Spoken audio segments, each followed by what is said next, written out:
Hey there, I'm just home from a walk and I'm doing my first of a series called Fancy Carnivore. So I would say level one, well, this isn't my opinion, this is just true, that if you're going to do a carnivore elimination diet for real, you are going to do a carnivore elimination that looks like animal meats like beef, salt, and water. Nothing else, right? I've been doing carnivore for 2 years now. 7 months of that have been full on carnivore in this fancy way for the past 7 months. The reason why I say that is I did 2 years of carnivore, and there were periods of like a weekend here or there where I would just like eat the candy, eat the chips, eat all the things. I haven't cheated on anything since I started like true carnivore 7 months ago, except for the things that I can tolerate that make carnivore more compliant for me. I didn't need to heal a lot of gastrointestinal stuff. I wanted to do more preventative, and I also wanted to handle my sugar addiction. So those are my whys for starting carnivore. But I wanted to talk about this fancy version of carnivore. So that just means it's not ketovore, because a ketovore diet would be a lot more vegetables, as well as animal-based proteins. The reason why I called this just fancy carnivore and not ketovore is because I really don't have a lot of veggies. The only things that I have, I'm going to show you my plate. So this is what I have on the plate. So I have 8 ounces of ground beef. I've seasoned it with garlic powder, paprika, some Redmond salt, and what else? I think that was it on the beef. On top of the beef, I have a Bubba's spicy pickle, those things are delicious if you can find them in your area. I also have some mild cheddar cheese that I melted on top.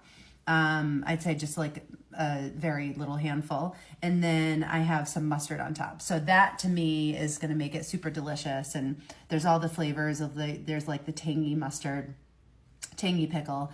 And then what I have on my plate is some of the buffalo chicken dip from Trader Joe's.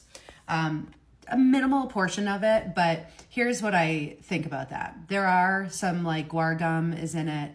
There's like a locust bean, kind of the things that help bring the dip together. I don't worry so much about dips because I make sure that there's no sugar.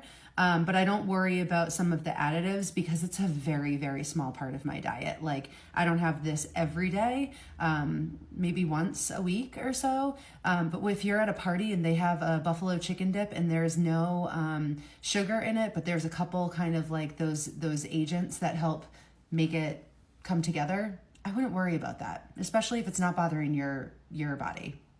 I also have pickles with a little tahini. So I'll give you like a close-up of it. Sorry, not pickles, cucumber. So I have cucumbers with a little tahini on it. I love tahini. It's so amazingly, like it's a lime chili kind of seasoning. So a lot of flavor on the plate. Definitely you get a little bit more, like with the cucumber, I get a little bit more of that like volume eating. I would say that this beef is 80% lean. So what I typically do is make sure that I have a couple butter bites after I have this meal, just to make sure that the fat content is up there. There is rendered fat in the pan. I did not put a ton of it in this bowl, only because I just didn't want it to look disgusting or soupy when I was showing you this video. So I can even like have a little bit of that rendered fat on the side also instead of butter. I like to make sure that I keep my fat pretty high for the day, and I'd say like 80% fat. So hopefully that helps. It's fancy. It's got all sorts of spices and seasonings. It works for me. It might not work for you. It's not ketovore. It's kind of like a dirty carnivore or a fancy carnivore.